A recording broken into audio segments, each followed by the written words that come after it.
Assalamualaikum warahmatullahi wabarakatuh. Perkenalkan, nama saya Selvi Sofiani dengan NIM 202407101110016. Di video kali ini saya akan membahas tentang sejarah peradaban Islam pada masa kekhalifahan Utsman bin Affan. Utsman bin Affan adalah sosok kaya raya dan dermawan. Ia lahir dari keluarga yang kaya dan berpengaruh dari suku Quraisy.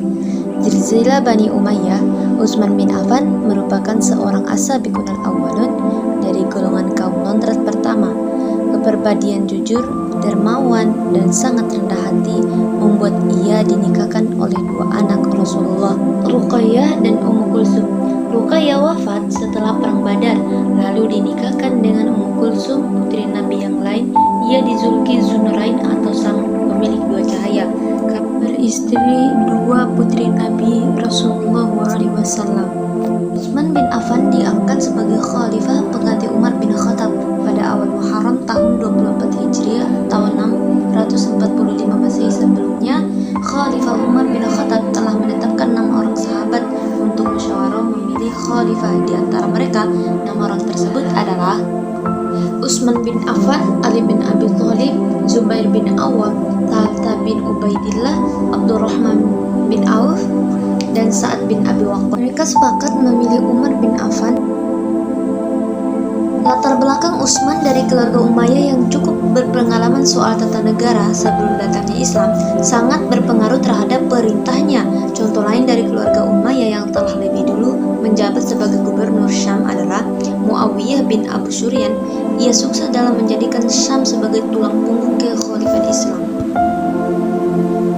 Muawiyah tetap dipertahankan untuk menjadi gubernur Syam. Lalu ia menuju saudara persusuannya Abdullah bin Sa'ad sebagai gubernur Mesir. Lalu sepupunya yang lain dituju di Iran, yaitu Abdullah bin Amir di Bashrah dan Sa'id bin Al-As di Kufah. Tentu saja Utsman bin Affan memiliki alasan yang kuat mengangkat keluarganya untuk menjadi gubernur. Ia berharap keturunan Umayyah akan bekerja dengan baik di Mesir seperti hanya di Syam. Utsman bin Affan melanjutkan langkah penekan Umar bin Khattab pada militer, di mana Utsman memerintahkan bangunan armada angkatan laut pertama dalam sejarah Islam. Tujuannya menggagalkan setiap serangan balik dari Kekaisaran Bizantium dalam pembangunan armada kapal tersebut. Gubernur Syam dan Mesir saat itu dibantu oleh keterampilan orang Kristen lokal. Orang Kristen yang sebelumnya dibawa kedaulatan Bizantium menunjukkan semangat besar dalam pekerjaannya bagi pemerintahan Islam. Hal ini disebabkan mereka yang beragama Kristen, Kopti, dan sistem-sistem lain tak diakui oleh Kekaisaran Bizantium. Perlakuan kaum muslimin lebih baik terhadap mereka, berperang besar pada kesetiaannya terhadap kekhalifahan Islam. Buktinya, beberapa kali orang-orang Kristen ini meninggalkan serangan Bizantium terhadap Alexander di Mesir demi tetap berada pada kekuasaan kekhalifahan Islam. Salah satu prestasi angkatan laut Islam yang berada di Laut Mediterania telah berhasil merebut Siprus dan Kreta serta sempat mencoba melakukan serangan di Sisilia. Peperangan ini disebut Perang Jatusuwari. Keberhasilan militer juga terus berlanjut di daratan saat Muawiyah memimpin pasukan Syam yang kuat untuk masuk ke Armenia melawan pasukan Bizantium. Daerah pegunungan Anatolia yang diisi sebagian besar penduduk Yunani menjadi batasan alam antara masyarakat Bizantium dan Muslim. Terbentuk di sekitar batas modern Turki dan Suriah sekarang. Lebih jauh ke timur, pasukan Muslim terus memaksa masuk ke jantung Persia di bawah pimpinan Abdullah bin Amir. Penaklukan kerajaan Sasakani tak secepat penaklukan warga Iran. Di sana masyarakatnya lebih homogen dan lebih terhubung dengan pemerintahan Sasalim. Akibatnya perang tersebut memakan korban yang lebih banyak dari pasukan Muslim. Akan tetapi kemenangan Muslim di Perkondisia dalam masa Umar bin Khattab sebenarnya telah mengakhiri nasib kerajaan Sasani. Hanya masalah waktu untuk menundukkan seluruh kerajaan. Sasanid Yazid tak pernah berhasil mengalahkan pasukan Islam selama kekalahan di Kondisia dan takluknya wilayah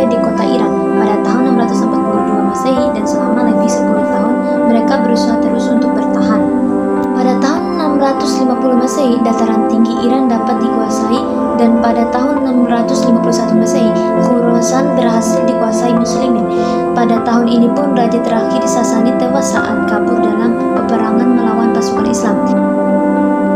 Selama kekhalifahan Utsman bin Affan, Islam terbentang di daerah Armenia, Kaukasia, Khurasan, Sistan, Sikrus sampai mencapai Afrika Utara.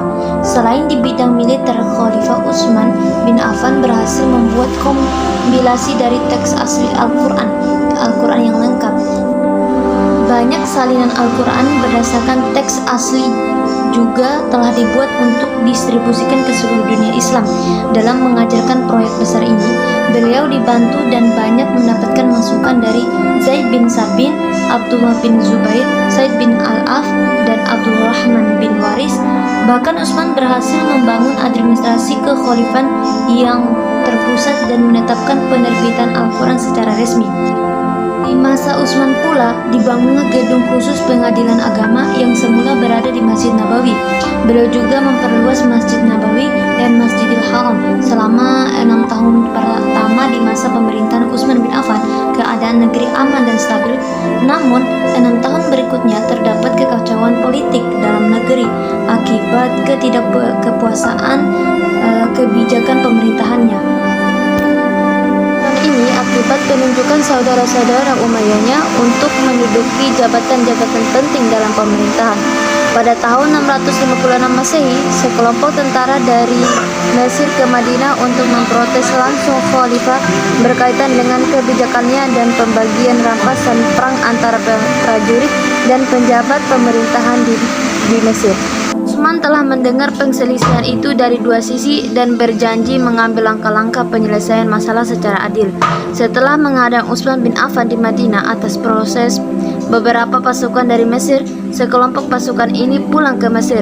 Namun dalam perjalanan para pasukan mencegah surat yang diduga ditulis khalifah untuk gubernur Mesir yang memerintahkan hukuman mati bagi mereka. Maka mereka kembali ke Madinah dan mengepung Utsman di rumahnya sendiri.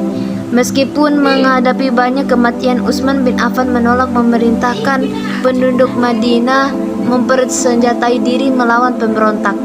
Utsman bin Affan bahkan mencegah sepupunya Muawiyah untuk mengirim pasukan melindungi sang khalifah agar tak terjadi pertumpahan darah di Madinah. Banyak sahabat yang menentang pemberontakan ini, tetapi mereka tak berdaya memberhentikannya. Akhirnya kekacauan benar-benar terjadi di Madinah. Para penduduk Madinah hanya bisa tercengkam ketakutan menyaksikan para pemberontak memaksa masuk ke rumah Utsman bin Affan dan membunuhnya saat sedang duduk membaca Al-Quran. Dunia Islam gempa atas peristiwa tragis di Madinah yang menengguh nyawa sang khalifah. Peristiwa inilah nanti akan menjadi momen perpecahan pertama dalam sejarah Islam. Para pemberontak menguasai Madinah, menunjuk sendiri khalifah barunya.